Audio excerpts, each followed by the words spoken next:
Hello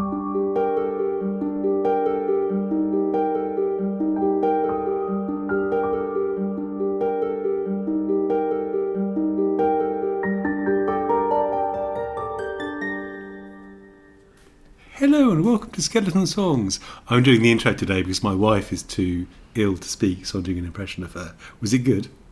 I think the listeners can decide if you sounded like that. You're saying it wasn't good? Hello. No, actually, I was feeling pretty rubbish this morning, but I feel in the fount of health now, so you don't have to impersonate me all the way through. Splashing about like a duck. The clapping, if you heard in the background, was from Alexis's daughter, who is currently working. So thanks for that. Yeah, any mysterious percussion you hear is there's no extra charge. Yeah. So what have you been up to, Alexis?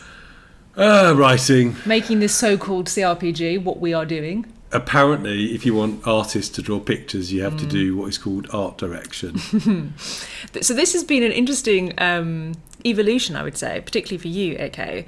So for anyone who doesn't know, the disciplines roughly fall between coding, writing and design, which is what AK does, and the art, production and marketing, which is what I do.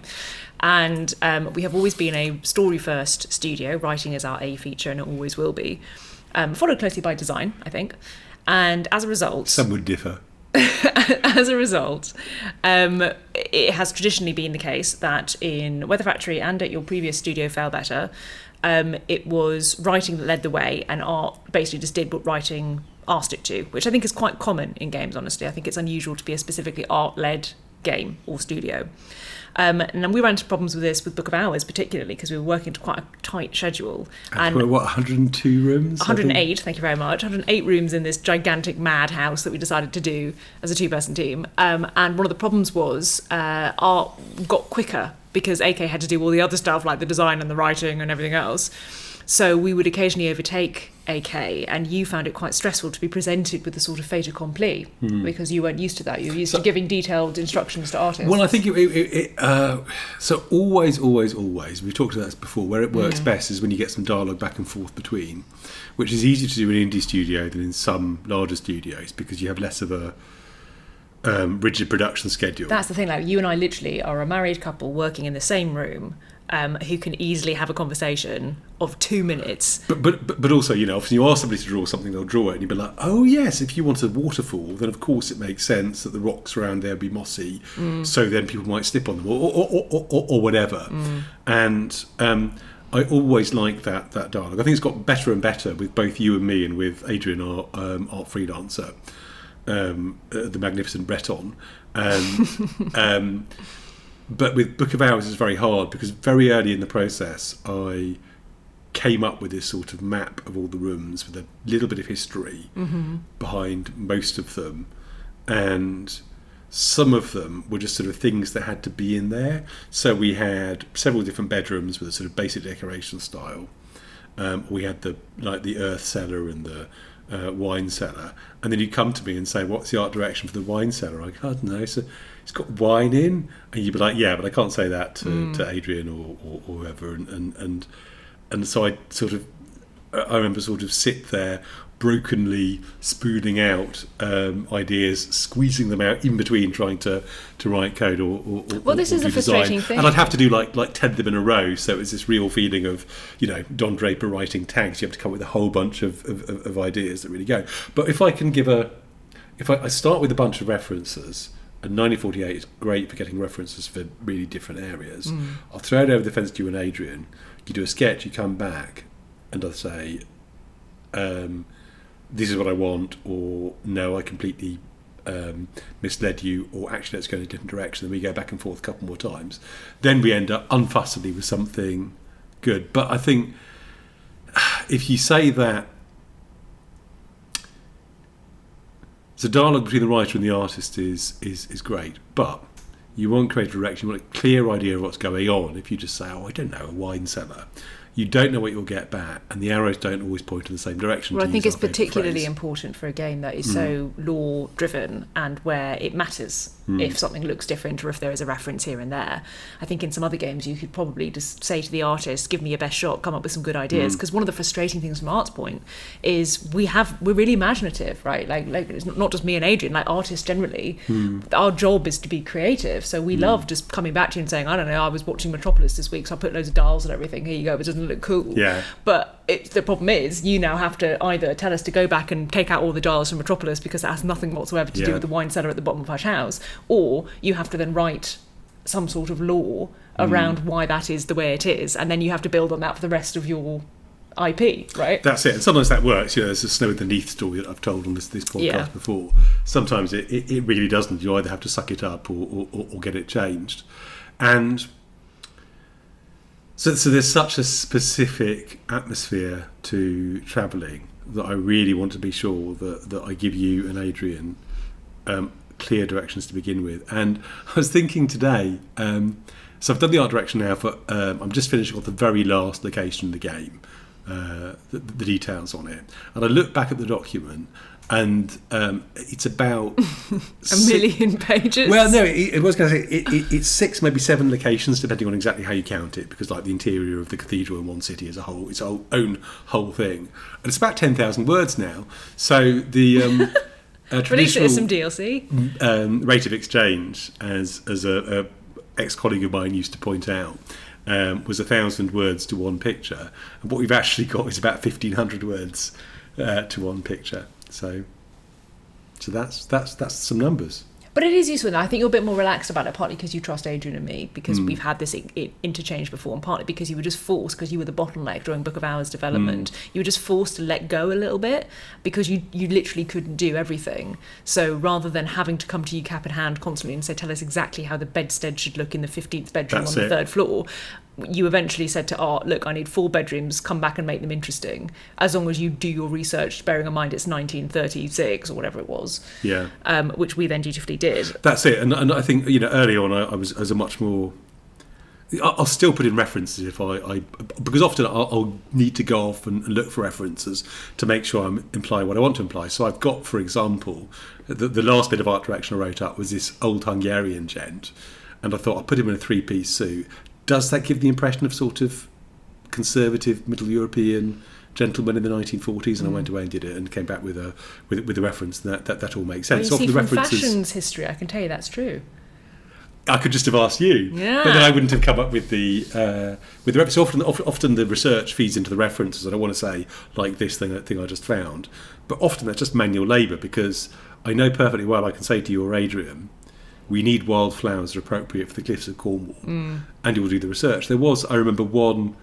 Okay, so classic Deb story. You know what I'm talking about, don't you? I do. So Lottie and or Adrian put in the scent garden in Hush House something. Oh no, I was thinking of a different story. A tall stem and a beautiful yellow flower. It's a really gorgeous flower. This looks exotic, and are you sure it belongs to it? And Lottie said, yeah, shut up, it looks great. Shut up, it looks great. I did my research, and it grows in a subtropical climate like Cornwall. This was Adrian's art, to be fair. And I said, he's really good actually, at drawing flowers. I think this is what is called the century plant. So it does. That name probably doesn't mean anything. Flower once every 100 years or so, and it's a species of agave that shoots up once, puts all its effort into doing this tremendous flower, and then dies off. So having this thing in the gardens year on year. And I said, yeah, but it looks pretty. I said, yeah, but have we got a seasonal cycle? And people will send emails, because they always send emails. Yeah, they will. So in the end, this is the power of writing, because ultimately everything's invented, and as long as you look like you've done research and know what you're doing, people are okay. I said, okay, it's Agave Aeterna. It's not the century plant, it's the history plant, and it's the one species of agave that flowers repeatedly. This is a whole thing. But only during Numa. But only during Numa, and then the rest of the time it's a sort of undistinguished shrub. No, the story I thought you were going to say is the funny freelancer story. So you would have said that Adrian is Breton, so he is French, and this adds a particularly useful flavour into certainly Book of Hours, which was set on the coast of Cornwall, so just across from Brittany. So that was very useful, mixing those, because there were just some things he'd draw in just a slightly different way than I would draw, and it was slightly French inflected, which was perfect. And then there was one instance where this did not work in our favour, which is we give him all kinds of totally bonkers art direction, right? The poor chap is so good at just rolling with the punches. We're like, yeah, what we want is basically a sort of semi-glutide, octi-frenetic image that's kind of made of lightning and also is a baby. And then he's like, sure, I'll do that for you. And he's great. But in this one instance, we asked for this. I think it was a sort of underground servants meeting hall or something. It was the servants' quarters, yeah. And it had a bunch of kind of typically to us English things that you would expect to find in servants' quarters in the 1930s. And one of these things were pigeonholes, and he sort of nobly went off and did this thing and came back, and I saw the sketch and thought this is great, and then he came up with the final thing and I thought this was great, and then I sort of messaged him back and said, I love what you've done here, really beautiful work, but just asking for a friend, why have you put so many pigeons in it? Is this a sort of quirk? Did you find out some interesting research about the origin of pigeons in the coastal regions of our countries? And he just thought that pigeonhole was some weird English or made up us thing that just meant there were some places that you just put loads of pigeons. So we included a pigeon statue in Book of Hours. So if anyone has played Book of Hours, our previous game, that's why there's a pigeon why there is a pigeon statuette in the servants' quarter in honour of this lovely moment. Anyway, I've just drawn him up a list of instructions for English pub. He's got to draw the inside of that'll, because his French cafe. Oh, will you? Oh, fair enough. I was going to say his French cafe is gorgeous, and you do just get these details. You know, if we could have hired a German and a Pole as well, and to draw their respective areas, and I think we'd have got something. Because we do research, but there uses no replacement for somebody just being a national. It's the stuff you put in is that's just not quite right, but feels like it ought to be. You get the uncanny valley effect, which I know I'm going to do. I'm not going to put in the game. I'm going to have, the amber miner in Mahogany is called Bernie, because I thought, it's easy to remember because it's like Bernstein is amber, and some Bavarian will read it and say Bernie. Notoriously that's what you call milkman or something. So. But I remember I went to a place in Los Angeles many years ago, which was kitted out to look like an English pub. It sold fish and chips. I'm still haunted by this. And they'd done a pretty good job. There was lots of dark wood. There were sort of inexplicable horse brasses on the walls, and there was a bar. But first of all, they had sort of pictures of these sort of East End looking blokes on the wall, which you just wouldn't have in an English pub, because you've got East End looking blokes sitting at the bar. And the other two things is they had a Union Jack on the wall, and it's difficult to explain to an American what it means to have a national flag. Yeah, if you're an American, you put a flag on your lawn, and it's quite a normal thing. If you're a Brit, you put a flag on your lawn. It means a lot. It probably means you're quite right wing. Yeah, and you don't find Union flags in British pubs unless there's also a sign on the door saying no travellers. Yeah, and the other thing was, coincidentally, the pub was called the Pikey. Which is quite, you can't say that on a podcast, Alexis. It's a slur. It's a really bad slur. It's a slur, but it's not a slur Americans know. I mean, it's a moderately bad slur, I think. I think we wouldn't say the P word, because that'd be the other slur we can't say on a British podcast. I think you'd get punched if you said it to the wrong person. I think so. So it's used to refer to Romanis, gypsies, travellers, people of a nomadic lifestyle. But it definitely was quite a nasty term. Yeah, so but you certainly would have a pub British, called that. It also can mean sort of a bit rubbish and crap, which I think. There's another one we went to which was sort of British inflected, and it was a cocktail bar. And the only thing I remember about that, the one in San Fran. Yeah. Was it was great. It was really fun. Again, it did an almost great, perfect job, but it did some odd things. Like I think there was some sort of Harry Potter inflection, and then the rest of it was sort of kitted out like the Tube in London, and then I think they played lots of Beatles. So the whole thing was like, I see why you've done everything. It wasn't like they just put a giraffe in the middle and said, it's the British giraffe, deal with it. But this sentence was like you've banged your head and woken up somewhere you're not quite certain about. It's a bit like home, but not quite.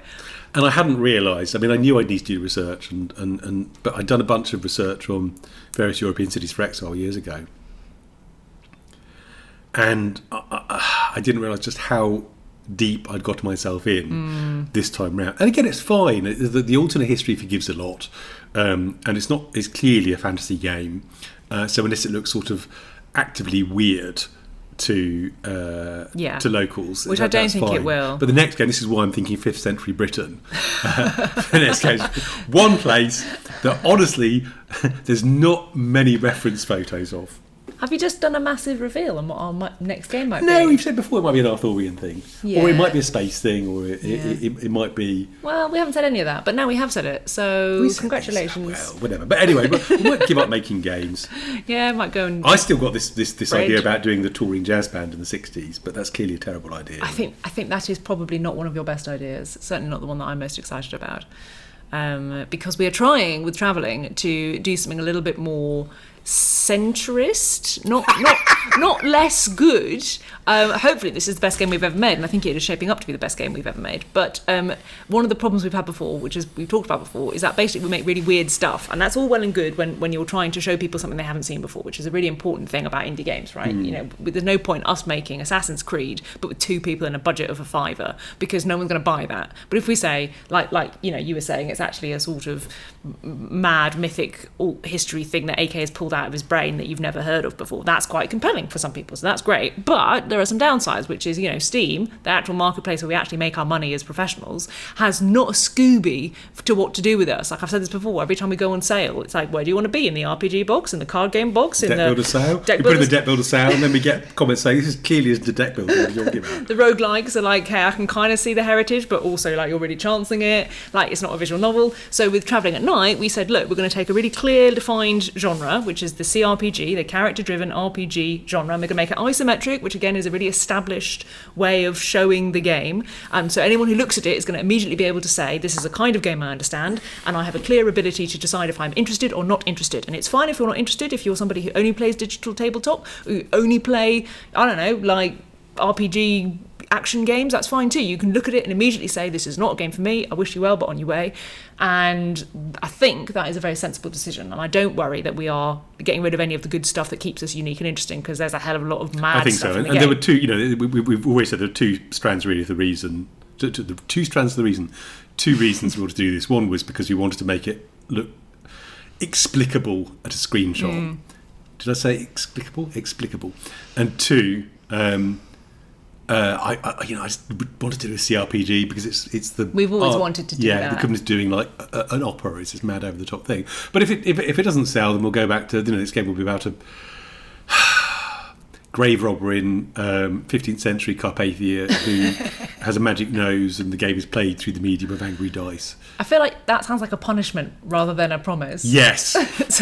Because they should have bought the game, Lottie. So jingle your now change, they're getting the angry everybody. Dice. No, but the numbers behind the scenes, just in case anyone's listening and thinks that it is in trouble, no, the numbers behind the scenes are the most promising numbers that we have seen so far for an upcoming game that we are making at this studio. So it is looking pretty good. And to go back to what we talked about a minute ago, the art direction came off the back of me spending a week and a half at the beginning of this year tidying up all the story planning. So the next thing on my docket is after Christmas we got this beta out. Really useful. It's a beta Thanks now. everyone. So pre-alpha, beta. What nonsense! I know. My God, I can't believe you edited that completely fake AI-generated soundbite in after I recorded the It was actually me impersonating you to punish you for the start of this episode. Very convincing. Thank you. You went pre-alpha, yes. Pre-alpha, really useful. Thank you very much, all our testers. But, you know, meant a lot of bugs that we had to deal with and tidy up, and some feedback that we had to incorporate. And then, because we pushed to get out the pre-alpha, I'd been writing a lot without thinking about the bigger picture. So I went back, looked at the bigger picture, tidied up some of the cities. You know, I said we locked off Yugoslavia, to my half Croatian daughter's dismay, and Greece for a probable future DLC. And we now got. We always had a sort of clear idea of the plot would go, but I feel like we've circumscribed the edges of it. And my next task is to do the critical path all the way through the game, so you can complete it with basic versions, the endings, and then go back and fill it in. Very sensible. Because we've been talking this week about how the effect is sort of like old style lamination. You get layer after layer on this, and it's the going back and putting the layers and stuff you already got it that makes it feel. One, it's much easier to write than if you have a spreadsheet full of. As I did in House of Light, like 500 things that need filled in, at the rate of 10 an hour. And two, it feels like there's more connections between the things. It feels more organic. So I literally went off and spent 4 days in a windmill, getting all that straight on the laptop. It was raining, so I didn't go out much, but we got lots of stuff. What have you been doing? How have you been spending your time? Justify myself.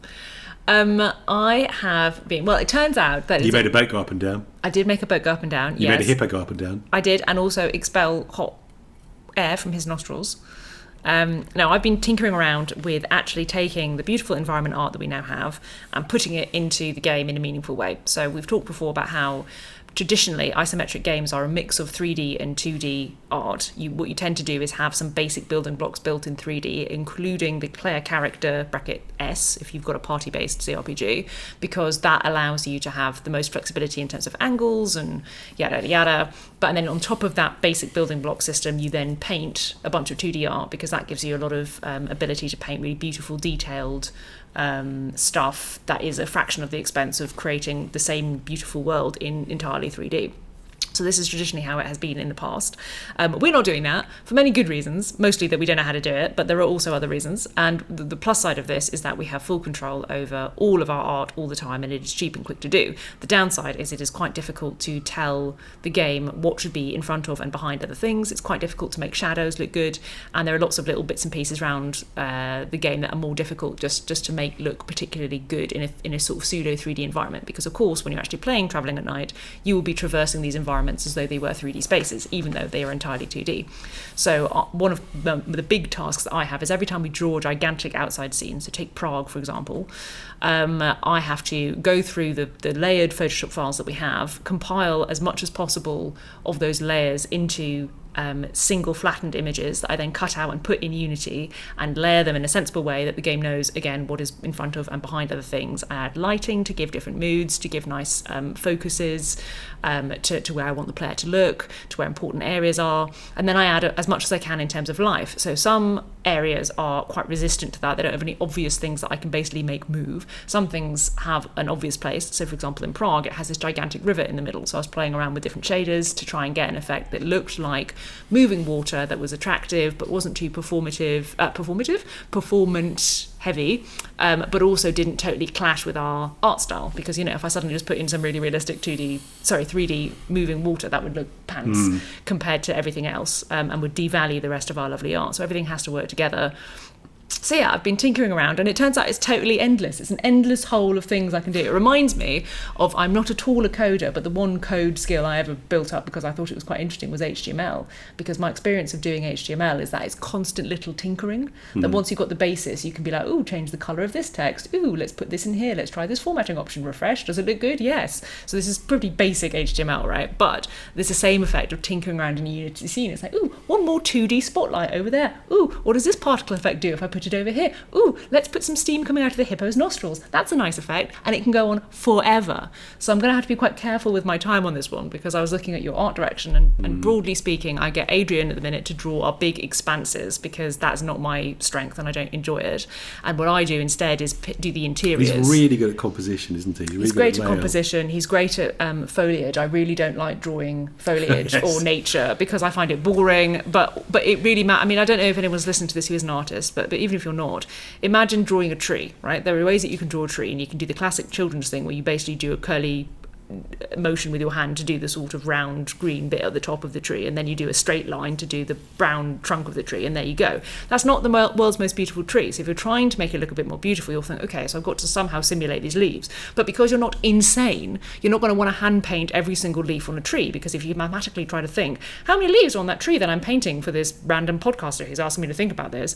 I don't know, 10,000 leaves on a big tree? That's a lot of leaves by hand to paint. You don't want to do that. There's a popular piece of middleware called Speed Tree, which just does the vegetation in 3D. And in Photoshop, one of the classic ways of doing it is having brushes that simulate the shape or even the individual leaves at a brush stroke, rather than you, the human, having to paint them individually. So there are lots of pros and cons to all these different ways of doing it. And Adrian, I can tell you, does not paint every leaf by hand. And also our style, our art style, is specifically designed to be fairly forgiving on this. So there's lots of, you know, tips and tricks to make it look good, but I do not enjoy doing this, and I find the whole thing quite stressful. Whereas I really like doing little perfect interiors. Somebody said in our last post, I did a blog post a couple of weeks ago, which just shared a couple of our cutaway interiors and our design thinking behind the cutaways. So if anyone hasn't read that, basically what that is in our big expansive scenes, you can, without a loading screen, wander into an area, and the aesthetic will change, the visuals will change. You will find yourself literally inside that place, and the rest of the world will darken around you, and you'll just focus on this place, and the camera will zoom in, and it feels kind of cozy and nooky and attractive.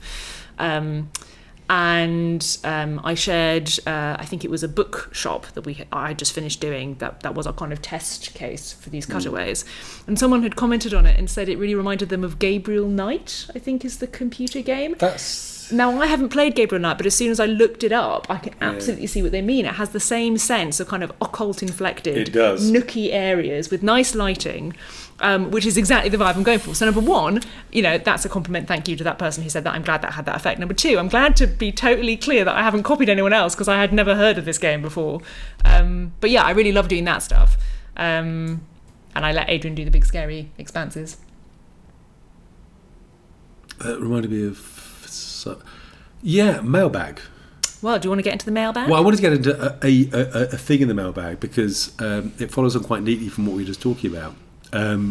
Phil, is that allowed to dot the mailbag answers willy-nilly throughout the episode? It's called entrelacement. He's using that against me. I am. People. This is a typically Anglo-Saxon facet of their poetry, which he knows I love. So go on then, Mr. Viking. So this we can identify people by their first names. This gentleman has quite a distinguished first name, so I'm going to call him E.G. Who said, for example, in Book of Hours, you got some things that don't seem to have much in the way of use, like moth gold paint, for example, which you got a recipe for, but you can't do much with. And he said, how much of this is like content that was cut, and how much of it, you know, and how did you decide, and did you cut it? And it's pretty much the inverse of that. So there's two things going on here. One is a standard thing that anybody who's played any of my games will recognise. Sorry, folks. Where I clearly had an idea of something else I would like to do, and I went a little bit in that direction, and then I got distracted or hit a deadline and came back and didn't do that. So you've got this sort of gesture towards a larger bit of system that isn't really paid off. Fallen in London was terrible for me with that, because it was so easy to put something live where you put a quality that went up. I can see that. And then, you know, consequence free content debt building up. Yeah. But Book of Hours, if I'd had more time, I'd have done more painting mechanics. That's why you have some sort of vistas you can do things with and paint. And we've always said if we go back and do another DLC for Book of Hours, which is not impossible, I'd say, you know, considerably less than 50% chance, but not considerably more than zero, then we'd want to do something with pigments and painting and whatnot. And I did go back and add some more painting mechanics to Cult Simulator, because I put all of the ingredients, most of the ingredients served as pigments. But partly this was me just sort of adding things and then not writing them off. But it was particularly noticeable in Book of Hours because of the way the art worked. So we talked earlier about how I would give art direction, and then you folks would use considerable initiative to build things out.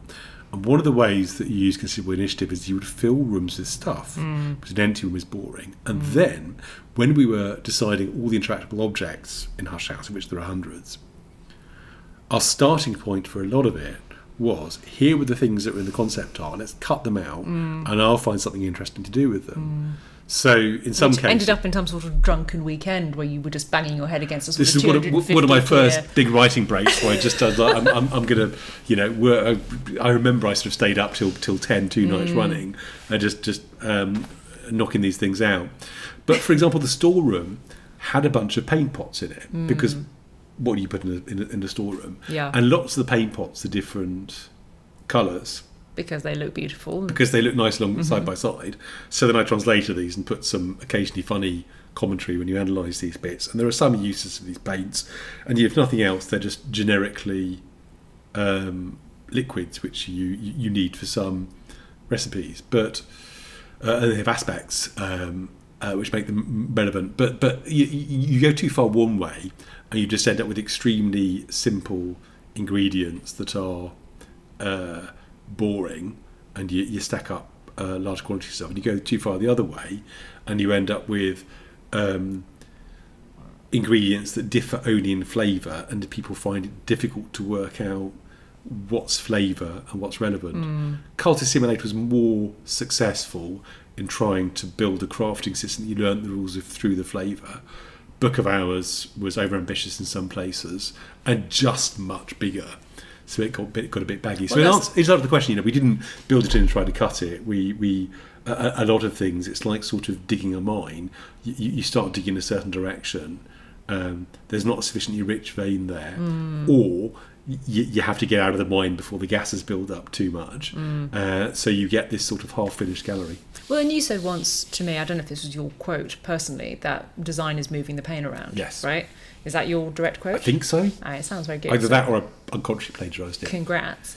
And that sounds like a similar instance here, right? You could have focused in on the paints in Book of Hours to really give them the depth that they could have had, and build an entire system where players could have used paints to do stuff, maybe actually to change the aesthetic of the house, maybe actually to create new crafting materials that they could then use for other recipes, and you could have followed that through and made that a really full feature. But that would have inevitably come at the cost, because of linear time, of another feature that actually made it into the game fully formed. And rather than then having a discussion in 2026 about how the paints were gesturing towards something that then never came to be in the game, we would have been having a discussion about, I don't know, tapestries or pets or weather or something. And I think one of the joys of creative work is that you can go anywhere. And one of your jobs as the creative director on our games is to work out basically where the limitations are in a healthy and helpful way. We talked last episode about how I'm a big fan of limitations in artwork, not just visual artwork, just in all creative work, because it really helps direct the mind and helps focus you on what's important to the end product that you're trying to achieve, because not everything is important, so it helps you figure out what's important. But one of the downsides of creative work is that because it is, you start from nothing and you could do anything. We could start making pots and sell them on eBay, or we could start weaving a tapestry with our faces in it, or we could make a video game. Okay, well, in a video game, what could we do? Should we do a visual novel? Should we do a farming sim? What should we do? Oh, okay, we'll do a CRPG. You see, narrow down to a useful thing. And now we're getting to the point of, okay, well, what's the point of Cultist Simulator? Well, it isn't actually owning a paint shop and having lots of paints in it. It's actually about the experience of being a sort of lunatic occultist who is losing his grip on reality as he's gaining a grip on occult underworld, and so that immediately, they're fighting against each other. You can't build everything out because you've got to remember that ultimately the effect you're trying to have on the player is X or Y. So I think that I don't know, I'm rambling now, but I think I think you're right. I think that again, this is always a balance, and some of the balance is just sort of when the music stops, you have to stop moving. Because on the one hand, you want the game to feel generous. If as a player, you can find. This is one of the reasons I put the secret panels in Hush House. Spoilers. There are a very small number of actual secret panels where you click on something and a panel on the walls opens and you get something. And there's a couple. There's other features that work like that. There are treasures of the house that can be located with an unusual use of skills, sort of tiny puzzle. And what I wanted was just to have the sense that if you are poking around in there, it's not just the same puzzle over and over again, although a lot of it is similar puzzles and similar activities. Every so often you will come across some little grace note where you think, ooh, I didn't know that was there. And the more of those you find, the more you get the sense of it being a fleshed out, generous world. Generosity is the word that keeps coming to my mind. But at the same time, there is no limit to the amount of additional stuff you could put in there. Yeah. And the game takes 8 years to come out, and you run out of food. But two, the more if all these other things in the game are relevant, then that has a sort of gravitational effect on the rest of the design, because if I put 100 secret panels in Hush House, then either they'd have been completely sort of trivial things, or people would have realised, I'd have balanced the game so that you needed to find the panels in order to proceed, and it became part of the actual game. Or I'd have put an achievement in if you found all 100 panels, and this is notoriously a thing with achievements. If we do something and put an achievement in for it that's quite difficult to do, then people sometimes get upset because they can't 100% the game without doing this thing that might be tedious. On the other hand, if you don't put the achievement in, people do the potentially tedious thing that isn't really core gameplay, get upset there isn't an achievement for it. Exactly. So moving the pain around, whatever you do, there's no entirely right answer. And the quote has been attributed to Da Vinci, but I don't believe for a moment it's him. It's like people attribute another quote about you knock off all the bits of the marble that don't look like a lion Yes. to Picasso, but also to like Michelangelo and anybody else people have heard of. Anyway, Da Vinci allegedly said, "Art is never finished, only abandoned." And at some point you have to down tools, which is why I'm feeling quite chipper this week, having established some bounds within which the story can grow, like an origami tree or a piece of topiary, rather than just sort of spread infinitely like rhododendron or kudzu. Yeah. Do you want to do a mailbag thing? I'll do a mailbag thing. What should I do? All right, we've got so firstly, just anybody has no idea what we're talking about. We last episode, for the first time, thought that we would invite questions from our listeners. So if anybody is listening to this and has a burning question about game dev, or about a particular thing that we've talked about, or about any of our games, or any kind of general question about games and the associated environment, please email them to us at contact@weatherfactory.biz, and we might answer them on our next episode. So there was one that I think is a business industry question from a gentleman called Justin. So he wrote in and asked, how do you hire artists in game dev in a way that respects their time and effort? So I think there is a bit of unhappiness in some disciplines in game dev about how the hiring process works, because you can have the best CV in the world, but for creative jobs, usually people who are hiring you want to see an example of your work, just to get a sense of you responding to a brief, even if you have a brilliant back catalogue of stuff that you've done. So this varies slightly differently across different disciplines, but with art, certainly one of the benefits of art is you can look at it immediately and you get a real sense of not just the skill of the artist in question, but also whether that is an appropriate skill for what you are trying to deliver with your game. So for us, obviously, the skill that I would be looking for were to hire an artist would be somebody who had extensive experience with 2D art in a particularly kind of whimsical style, so nothing too realistic, but somebody who was, skillful. I wouldn't want somebody who didn't have an impressive CV that they could show me off the bat. If they had any particular 2D animation, that would be a plus. And once they meet a bunch of this basic criteria specific to the game that we are making, I would then pay them to do a small actual task from the game. I think that would probably be my preferred approach. So it wouldn't be, okay, you're hired, here's 6 months salary, go off and make a thing, because at this point I don't know necessarily the skill or the how it is working with that individual.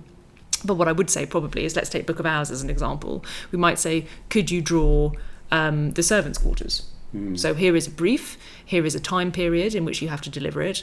Here are some example art styles, that the rest of the game is based on. So we'd like you to emulate these styles, because emulation as an artist is also a very important skill.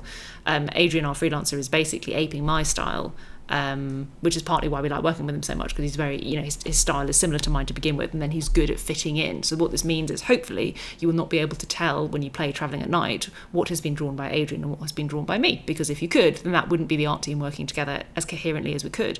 And, it's very rare for you to play any sort of game, whether indie or AAA, where you'll suddenly see, I don't know, a tree, like that was drawn by a different person. That's not the effect that you want, right? It's one of the things that you do see in like Kickstarter and early stage games, where they've obviously had a limited art budget and multiple working on different bits of it, and I think you can particularly tell with concept artists, because they are often very, very skilled in terms of technical skill.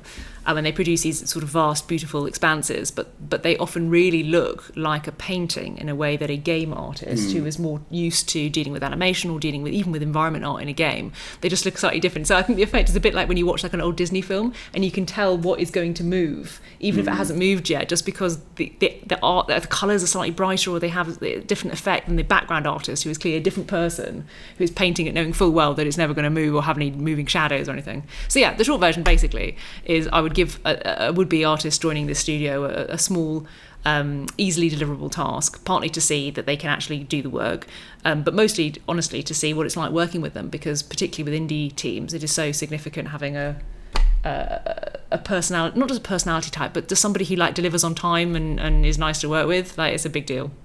You just made my antennas prick up. Let me be clear, because you said joining a studio. We're not hiring. Yes. Yeah. I thought you looked perturbed. I'm just answering the mailbag. We're a two-person studio who like working with freelancers and have freelancers we go back to. But I got a speculative application from a writer whose work I like actually, and who I respect. And if I was hiring, they'd be in consideration. But we're happy with our makeup. We're happy with our makeup now. So don't send us CVs, people, please. That's it. Do you want to do a mailbag? Yeah. I'll do this complicated one. This is from a gentleman. I'm going to use an initial rather than first names, just because it's a slightly distinctive first name that people might have seen around. RM. And this was about an issue I raised in a previous episode, the problem of conversation trees and getting in and getting out of them. What I mean is, if you are talking to an NPC, there need to be exit points from the conversation, and otherwise you can get trapped talking to somebody forever, like if you're stuck in a lift with them. Conversely, sometimes you put an exit point when you don't intend to, if you forget to link a conversation node in one of sort of several standard dialogue systems. The one I use is actually Pixel Crusher's dialogue system, lovely bit of Unity middleware. But lots of really similar things. They're all directed node graphs where you link things to other things and put conditions on them. Anyway, so sometimes you dump people out of a conversation you don't need to because you've forgotten to link it to stuff. Sometimes you keep people in a conversation longer than you intend to because you've forgotten to give an exit node. And you could do some sort of fairly basic traversal stuff to work out when you can exit from something, when you can't, except that a lot of these things are dependent on variables, and the variables sometimes have calculations behind them, and it's difficult to find one solution. It's almost like the halting problem, if people know what that is, to working out when you've trapped somebody in a conversation, when you've dumped them out early. And if you dump them out early, that can be a real problem, because maybe they can't get back into the same conversation, and maybe their plot variables are stuck in a bad place. Anyway, so this gent said, well, could you use, and I'll use an acronym now and people will go, "Sss," but don't worry, an LLM to review it, to say, look through, work out some general stuff about what they know or what they don't know, and whether we should let them leave this branch, and use this as a review tool. Put your content in there, let the LLM grind through it, and let the LLM say, this kind of looks to me like you're letting somebody go down a path where they don't know about what should be down that path. And I think the answer to this is an unambiguous no, with an asterisk to a small footnote saying not anytime soon. So obviously AI in game development is AI, LLMs, hot topic. And I'm profoundly uninterested in using LLMs to generate text or do sort of borderline procedural narrative. It's unusually useless for us, because exactly. What we do is so distinctive and weird. And to flip it around, it's the bit I want to do. It's the bit I enjoy doing. It's why we don't want to. I wouldn't want it to do the art. I know that's my job. but I think if you're using an LLM as a sort of a bit of software with fuzzy input and fuzzy output to look over your conversation graph and say, I think there might be a problem here, I don't think it's a bad idea, and I don't think it puts QA people or writers out of work. but I just can't. My intuition is that it's not that useful.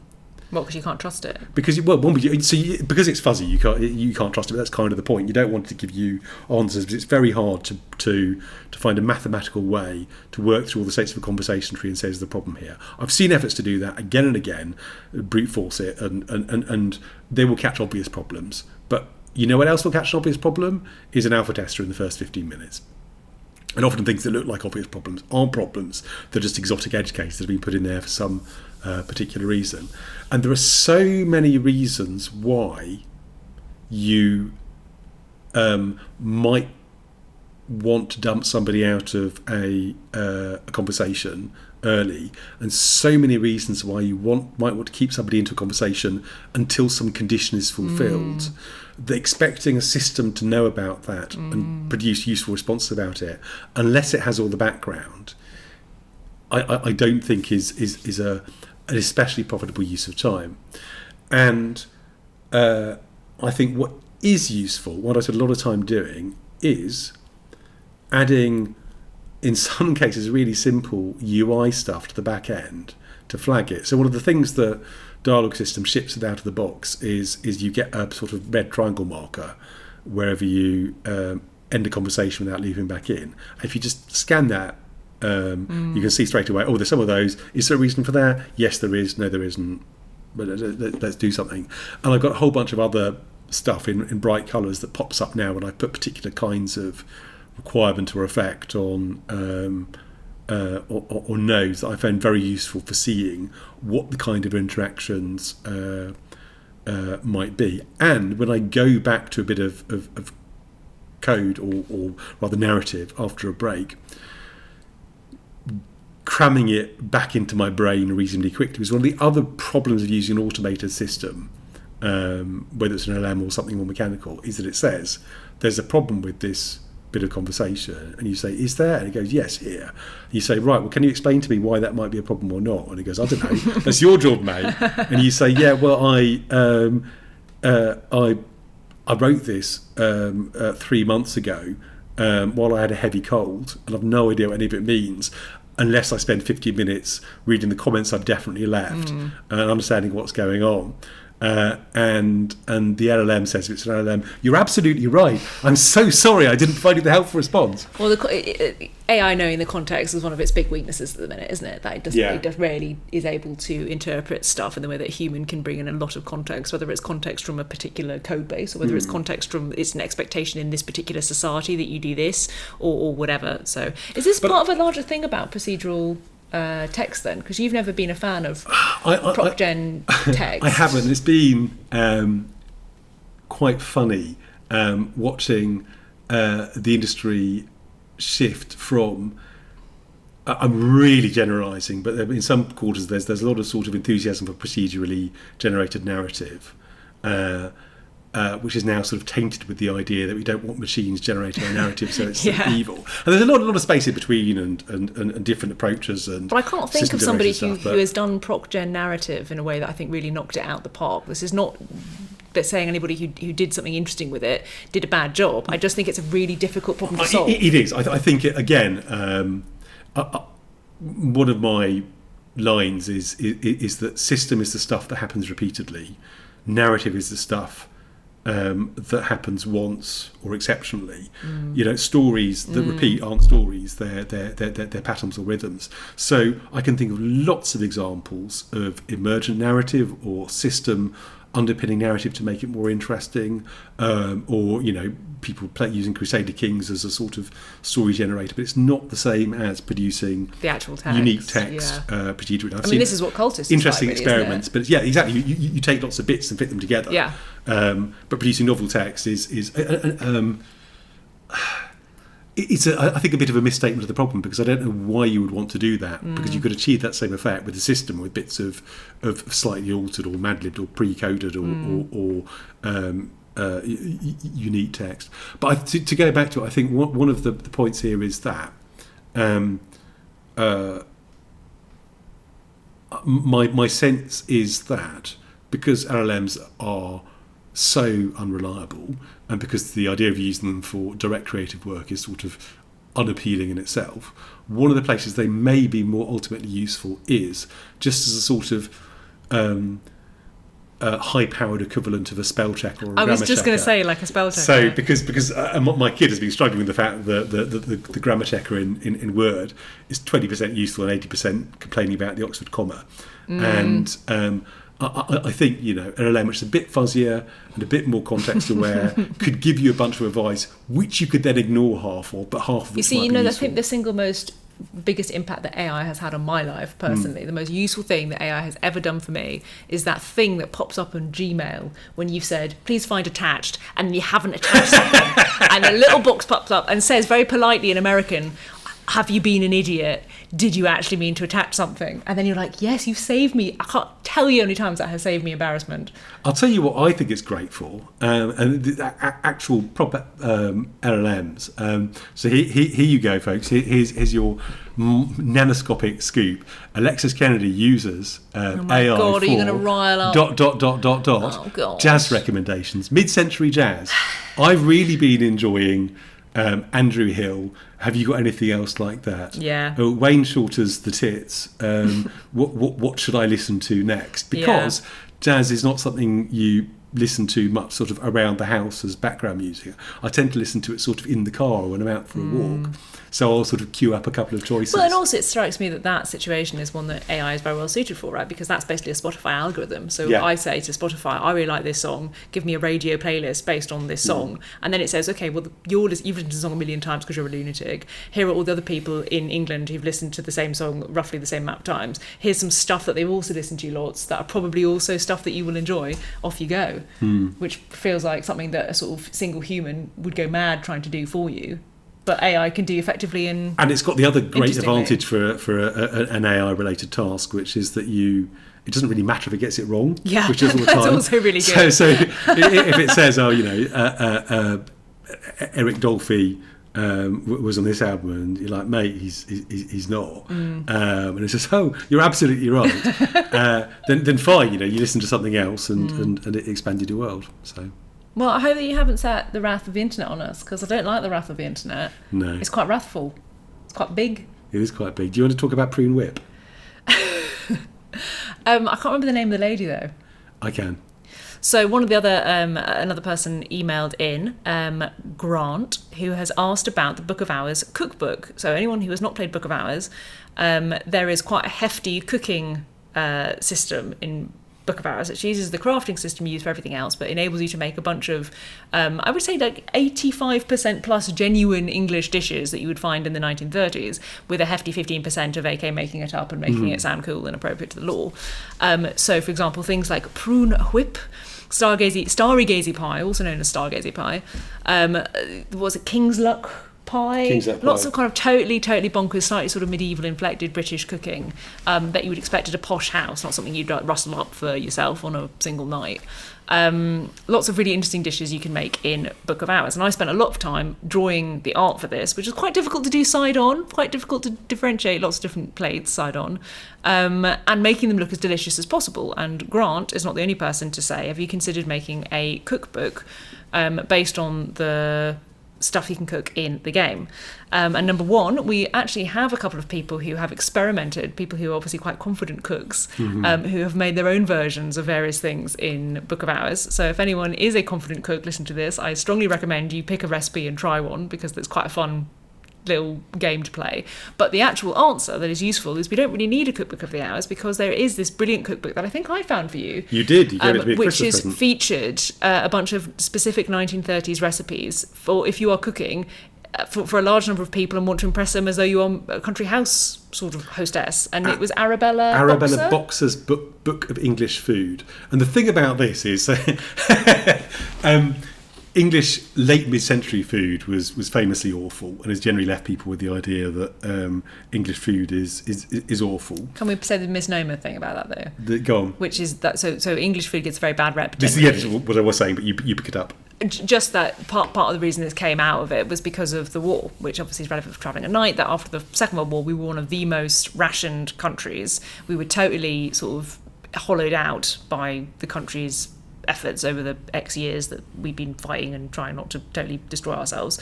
And so for many years after the war had ended, many people were still on ration tickets, which meant that we just didn't have access to a wide array of totally delicious foods, which meant that for I think a decade plus after the war had actually ended, a lot of British recipes were relying on really basic stuff, which meant that they just couldn't be particularly brilliant, even if you were the best cook in the world. If all you've got is, you know, a pack of lard and some like pig trotters, there's only so much deliciousness you can get out of a recipe like that.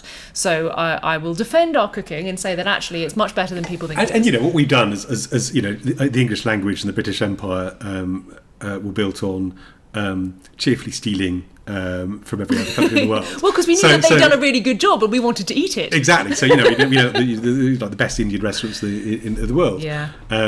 But apart from possibly in India, but the other thing I think didn't really help is that the nearest country to the UK is France, who basically invented food. So we didn't come off great. Oh well, now we're going to get loads of emails from Italians. Thanks for that. You're just a chaos monkey this episode. Tell me, when you're chopping up spaghetti before you cook it, do you use a Magimix? Okay, I just want everyone to know who's listening to this before I get actual death threats. I do not chop up spaghetti. Okay, so he's just being naughty. Anyway, but the thing about Arabella Boxer's book, it's called The Rediscovery of English Food, because between the wars, when Europe was basking in this sort of roaring 20s sunshine, there was a real effort to invigorate upper middle class cooking by bringing in recipes from elsewhere and experimenting. So there was a outbreak of creativity which was crushed by the Second World War and the onset of rationing. So you get a real variety of dishes, some of which hadn't been seen since.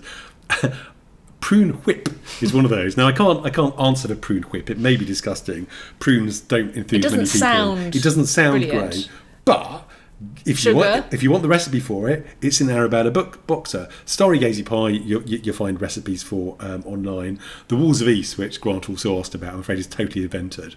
But Floating Island, I think, was like a Claridge's speciality that is in the book, and a bunch of the other desserts are. King's Luck pie, I think I very slightly simplified a Tudor recipe, because a sort of cinnamon and apple and meat thing, the sweet along meaty taste was very much a Tudor thing. But I would start with Arabella Boxer if you want to. Yeah, she's a brilliant. And we would love resource. to do a cook, but if we had infinite time, we don't.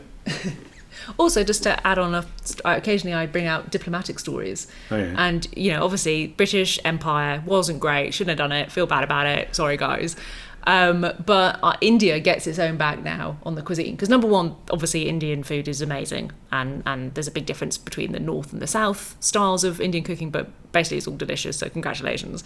And I was once at a diplomatic event in Delhi, hosted by the British Embassy. And so it was catering to, I don't know, 500 people were coming or something. And, you know, half of those people would be Indians and half of those people would be foreign representatives of whatever, and quite a hefty bunch of that would be British diplomats and associated people. So there, on the one side of this impressive array of food that was being presented for everyone to enjoy, was a beautiful array of Indian meals across North and South cuisines, different cultures being, you know, represented, beautifully cooked, absolutely delicious, all with a sort of beautifully detailed name card which told you what was in it and where it came from and how delicious it was. And then on the right side, they were like, right, well, we've got to cater to the Europeans. And I am not kidding you. On the left, there's cornucopia of deliciousness clearly labelled and stipulated. On the right, a single note card that just said, in front of whatever the European food was, bland.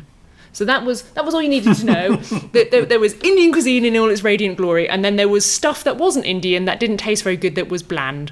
So that's where we are now.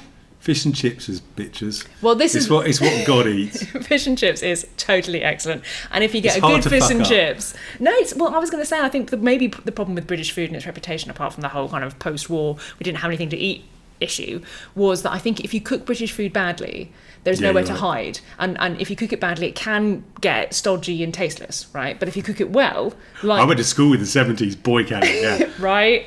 But if you cook English food well, it's proper delicious. Anyway. So anyone listening to the podcast can come round for dinner and we'll show you some great English food. Rah. We're getting to the end. Let's keep some of the other mailbags banked for next time. Absolutely. But do mail us, folks, if you have questions you want us to answer, as long as they're not about what Lottie does to spaghetti. I do really good spaghetti. I don't know what this vile calumny is about. No, I'm picking it because you're irreproachable. So. Well, we will leave it there on irreproachable spaghetti, and we will be back hopefully with some more mailbag. Well, let's just requests. I can't feel like a couple of we should tell people we sent out the newsletter today, didn't we? But like 3 days ago by the time they hear this, probably. So you should sign up for a newsletter. Well, you should sign up, but it's quite hard to give them a link over. It is, but they can look at podcast. this Google Weather Factory mailing list. That's true. That will probably do they'll it. find it. This is the thing. I think it's hardly worth mentioning links in voice anymore because people can find it. Yeah. So. I tell you what I was going to do.